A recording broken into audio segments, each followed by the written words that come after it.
Bonjour mesdames et messieurs, vous qui nous écoutez un peu partout dans les quatre coins du monde. Aujourd'hui, nous recevons le président de la société civile de l'Itourie qui nous brosse la situation sécuritaire en Itourie qui est caractérisée par des massacres contre les civils. Il donne ses propositions au gouvernement pour mettre fin à ces tueries en province de l'Itourie. Bonjour. Bonjour. Présentez-vous. Nous, c'est ingénieur Dieudonné Lossadekana, le coordonnateur provincial de la société civile de l'Itourie. Monsieur le coordonnateur de la société civile de la province de l'Itourie, pouvez-vous nous décrire en ce jour la situation sécuritaire dans la province de l'Itourie, dans l'est de la RDC? Oui, vous allez vous rendre compte que d'une manière générale, la population de l'Itourie continue à se plaindre pour sa sécurité. Vous allez au sud comme au nord du territoire de province de l'Itourie, les gens se plaignent. Je peux partir du sud-ouest vers le territoire de Mambasa, où le samedi de la semaine qui venait de s'achever, les groupes armés ADF ont fait l'incursion dans les centres commerciaux de Loloa, où ils ont été quand même repoussés, mais avant de partir, avant d'être repoussés, ils ont kidnappé des personnes, quelques personnes, qui plus tard seront également libérées. Ce trousseau était resté presque le seul pour faciliter les gens d'aller vers Mambasa, Kisangani. Et actuellement, les groupes armés ADF, les rebelles ougandais ADF, sont très actifs dans ces trousseaux. Vous allez aussi comprendre que des commandants Luna, pour traverser par là, il faut être escorté par les militaires. Librement, vous ne pouvez pas y aller. Et cela a comme conséquence également sur la vie de la population qui ne savent plus se rendre au champ, qui ne savent plus aller récolter les cacao, qui ne savent pas entrer à brousse pour faire les différentes activités d'exploitation aurifère et même des bois. Ça, c'est vers le sud. Mais aussi, vous allez comprendre, quand vous allez vers le nord, à territoire d'Aru, le Grand Nord, territoire d'Aru, dans les villages de Ariwara, à limite avec le territoire de Haut-Ouélé, il y a eu également un affrontement qu'on n'a pas su comprendre. La population de Haut-Ouélé sont venus attaquer la population de l'Itourie et il y a eu 8 personnes massacrées ce jour-là et plus de 100 maisons ont été incendiées pour des raisons qu'on ignore. Et nous croyons que ce sont des choses qu'on doit toujours déplorer parce que l'Itourie, d'une manière générale, est une province qui vit une forte turbulence. Et que le seul territoire presque en Itourie qui restait un peu calme, c'était le territoire d'Aru.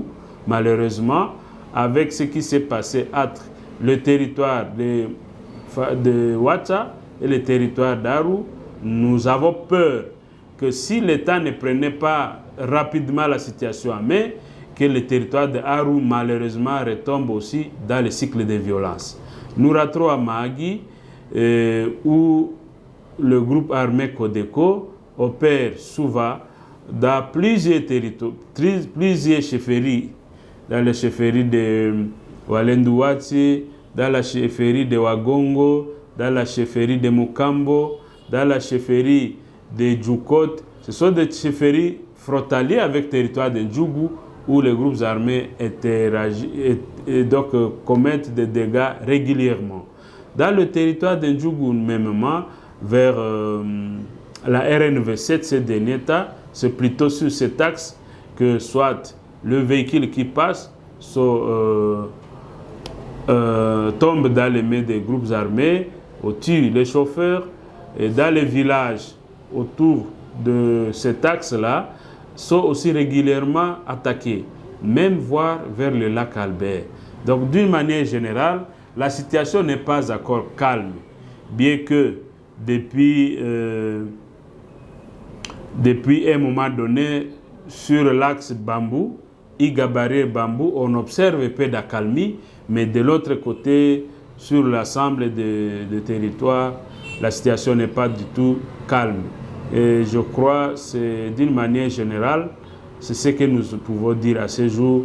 Même à ville de Bunia, il y a des cas, souvent des vols à répétition, de cambriolage dans des shops. Ce sont des situations qui sont des situations anormales, mais que nous vivons quand même en Ituri. Et quelles sont les conséquences de cette insécurité qui s'est généralisée dans la province de l'Ituri? Les conséquences sont légion. Vous avez dit que les gens ne partent pas au champ. La circulation routière n'est pas fréquente parce qu'on a toujours peur.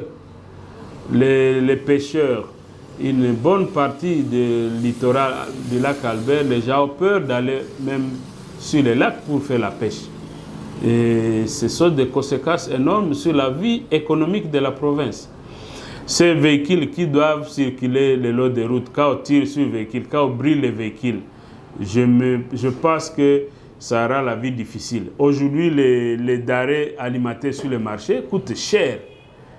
Tout produit manufacturé aujourd'hui coûte cher parce qu'il n'y a pas la libre circulation des gens. Des prix des produits importés même ont été élevés à la hausse au marché. Justement parce que la route, c'est par la route que ces produits doivent venir en Ituri. Il n'y a pas d'autre voie. Nous n'avons pas des aéroports, nous n'avons pas d'autres voies par lesquelles les produits manufacturés peuvent venir. Il faut apprêter les routes et ces routes ne sont pas sécurisées. Et des aliments, est-ce qu'il y a eu aussi des aliments? Ça a justement des conséquences sur les prix des aliments sur le marché. Les histoires, les prix ont galopé parce qu'il y a la rareté des produits sur le marché. Et l'insécurité, pour ceux qui ne connaissent pas Ituri, l'insécurité a débuté quand et quels sont aujourd'hui les acteurs des conflits en Ituri? L'insécurité a débuté, la deuxième vague de sécurité a commencé, je crois, autour de 2017. Et depuis 2017 jusqu'à ce moment, la province est restée presque dans la même situation. Et voilà, nous sommes le 3 mai. Vous savez bien, c'est la date où le chef de l'État a signé l'ordonnance créant l'état de siège à Ituri au Nord Kivu. Et depuis une année, voilà que aucun groupe armé en Ituri n'a été neutralisé. Aucun. Au contraire, il y a des groupes armés qui sont nés pendant l'état de siège. Or, vous savez également, c'est aussi pendant l'état de siège qu'on a aussi déclenché l'opération de la mutualisation des forces avec UPDF. C'était pour traquer les ADF. Les ADF sont toujours là. Je disais avant-hier, ADF a encore attaqué à Loloa. Avant-hier. Depuis le mois de décembre, si je ne m'abuse, l'opération de mutualisation des forces a commencé, mais même jusqu'à avant-hier, ils ont attaqué. Et là où ils ont attaqué, c'est là où ils n'étaient pas avant la mutualisation des forces. ADF n'était pas actif à Mambasa avant la mutualisation des forces. ADF était localisé à Irumu avant la mutualisation des forces. Mais maintenant, ADF a commencé à prendre des extensions sur le territoire congolais. Et ça nous fait mal. Nous craignons qu'avec cette allure, qu'ils se retrouvent demain dans le territoire de Bafouassende, qui est dans la province de Haut-Ouélé. Non, de la Chopo. Ce n'est pas impossible parce qu'ils ont pris leur voie par Mambasa qui peuvent les amener facilement là-bas. Pendant la mutualisation des forces, pendant cette période également, il y a eu des dialogues entre gouvernements organisés à Nairobi. Voilà, ce sont des événements que nous avons connus pendant cette période. Donc, pour dire que la situation sécuritaire nécessite beaucoup d'attention de l'État congolais. Et vous comptez combien de victimes de ces conflits armés? Nous pensons que si au côté à partir de 2017 jusqu'à ce jour, c'est plus de 5000 hommes qui ont été massacrés. Et le nombre de dégâts matériels, ce n'est pas à estimer. Parce que presque tous les villages du territoire d'Ndjougou ont été détruits. Plusieurs véhicules ont été incendiés. plusieurs centaines de vaches ont été pillées. Beaucoup de motos également ont été incendiées. Les chats n'en parlent pas. Donc, c'est ça la province de l'Ituri depuis ce moment. Et par rapport à cette situation, est-ce qu'on connaît aujourd'hui les auteurs de ces conflits armés? Mais c'est connu. En Ituri, les groupes armés sont identifiés. Tous ces groupes armés sont identifiés. Codeco est identifié, FPIC est identifié. Aujourd'hui, à côté de Codeco, FPIC, FRPI, lui, c'était un groupe armé qui date, qui est là depuis plusieurs années, depuis plus de 20 ans. Il y a les Maïma Ira Force qui venaient de prendre aussi, qui venaient d'être identifiés parmi les groupes armés en Ituri, alors qu'ils n'ont pas été opérationnels en Ituri. Il y a même des forces d'autodéfense qui commencent à se créer à Djougou, à Mahagi, et tout cela parce que l'État n'a pas su assurer la sécurité de la population. Et vous attaquez la société civile, quelles sont les recommandations que vous pouvez demander au gouvernement mais également un appel aux belligérants? Nous avions dit depuis tout ce temps qu'au sein de la FARDC, il y a des problèmes. Il y a certains éléments qui ne sont pas disciplinés. Ces éléments-là commettent des bavures qui collaborent avec les groupes armés, leur donnant des munitions et des armes. Que ces gens-là soient extirpés des FARDC, qu'ils soient sanctionnés d'une manière exemplaire. Nous avons également demandé à ce que tous les militaires et tous les officiers militaires qui sont en Ituri depuis plus de 3 ans, qu'ils soient tous relevés, qu'on les remplace avec de nouvelles unités. Et cette nouvelle unité qui viendra soit équipée d'une manière exemplaire et qu'on lui dote de tous les moyens nécessaires, logistiques, financiers, afin de subvenir à ses besoins. Je crois que ça sera une solution durable que de maintenir les mêmes militaires au front d'abord pendant 3 ans. Ça va les rendre épuissants. Les maintenir pendant 3 ans, ils deviennent les chefs coutumiers. Ils sont familiarisés avec les groupes armés. Et tous les groupes armés que nous citons sont des groupes armés qui sont nés pendant qu'ils sont là. Ils connaissent comment ils sont nés. Ils collaborent avec eux. Donc c'est difficile d'attendre de ces éléments que nous avons quelque chose de grave. Et pourquoi selon vous ces groupes armés ont pris des armes? Est-ce que c'est pour défendre les communautés? Est-ce que ils sont à la recherche des ressources humaines comme des minéraux? Je ne sais pas dire pourquoi ils ont pris les armes, parce qu'ils n'ont jamais présenté cahier de charges, donc où ils disent que nous avons ça comme revendication, que moi je ne connais pas. Mais ce qui reste vrai est que l'Ituri est une province riche en minerais. Mais aussi, quand nous cherchons à creuser les problèmes qu'on a en Ituri, nous sommes en train de comprendre que ce qui se passe en Ituri, c'est une guerre d'occupation. Parce que la chefferie de Bahema Mitego, la chefferie de Bahema Boga, la chefferie de Wanyali Chabi, de Walese Vokutu, sont occupées partiellement ou totalement par Wanyabwisha aujourd'hui. Or, les Wanyabwisha ne pouvaient pas occuper cette partie comme ils sont là. À un moment donné, Wanyabwisha ils combattent ensemble avec ADF. Ils sont ensemble au front avec ADF.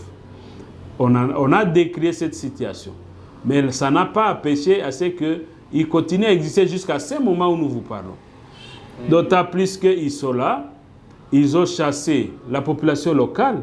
Nous croyons bien, c'est une guerre d'occupation. Et partout où les guerres se sont déroulées, la manière dont se font les opérations, vous sentez qu'on veut justement chasser tout le monde, on détruit votre habitation, on détruit votre champ pour que vous ne puissiez plus revenir là-bas et leur laisser le terrain libre. Et parlez-nous un peu de cette situation des Wanyabwisha. Ils sont arrivés ici à Ituri quand? Les Wanyabwisha sont arrivés à Ituri, c'est en tout cas autour de 2008. Ils sont arrivés comme les gens qui cherchaient la terre arable. Mais quelques temps après, la population locale a commencé à sentir des menaces de leur part, jusqu'à ce que, au moment où nous vous parlons, il y a des chefferies où vous ne trouverez que le Wanyabusha, alors que la population locale se trouve dans les sites des déplacés. Et ces Wanyabusha disent venir d'où? Mais ils se disent des Congolais. Les Wanyabusha, ils se disent des Congolais. Ils viennent de Rutshuru, non, de Masisi, alors que, selon certaines informations, les Wanyabusha ne pouvaient pas venir de Masisi quand même. Ils devaient venir de Rutshuru. Mais les Wanyabusha qui sont à Nituri, ils ont dit qu'ils venaient de Masisi. Selon la population de ces chefferies, ils disent que les Wanyabusha là, ce sont des Hutus congolais, Hutus rwandais qui se déguisent à Wanyabusha. C'est ce que disent la population. Et ils ont été armés, ils ont, en connivence avec ADF, ils ont tué la population. Et parmi la population, il y en a qui les ont identifiés. Est-ce que vous avez des preuves de ces allégations? Preuves de ces allégations? Oui. Mais il faut aller dans les sites où se trouve la population de Wanyali Chabi, par exemple. Aller à Geti, aller à Bukiringi, on va vous montrer là où se trouvent les déplacés de Wanyali Chabi. Et ils vont vous en parler. Il y a certains membres des communautés, donc les responsables de ces communautés, ils sont à la ville de Bunia. Ils peuvent vous en parler. Et par rapport à cette situation, quelle solution préconisez-vous en tant que société civile de Littouri? Nous pensons que l'État congolais a l'obligation de sécuriser la population congolaise chez lui. Notre population a besoin de regagner son village et vivre dans son village comme auparavant. Les Wanyabusha, ils ne peuvent pas venir déloger quelqu'un de chez lui, mais plutôt l'État doit les encadrer et les aider à retourner chez eux dans de bonnes conditions. Mais pas chasser la population de chez lui. Ça, ce n'est pas ce que nous pouvons encourager. Nous invitons l'État congolais à le faire, à entrer en contact avec ces derniers, les encadrer et les orienter afin de revenir chez eux. Ici les cordeaux de la société civile de Littouri, nous vous remercions. C'est moi qui vous remercie. Mesdames et messieurs, nous vous remercions tous, vous qui avez suivi cet échange avec les présidents de la société civile de Littouri. Nous vous invitons à liker, à aimer nos émissions.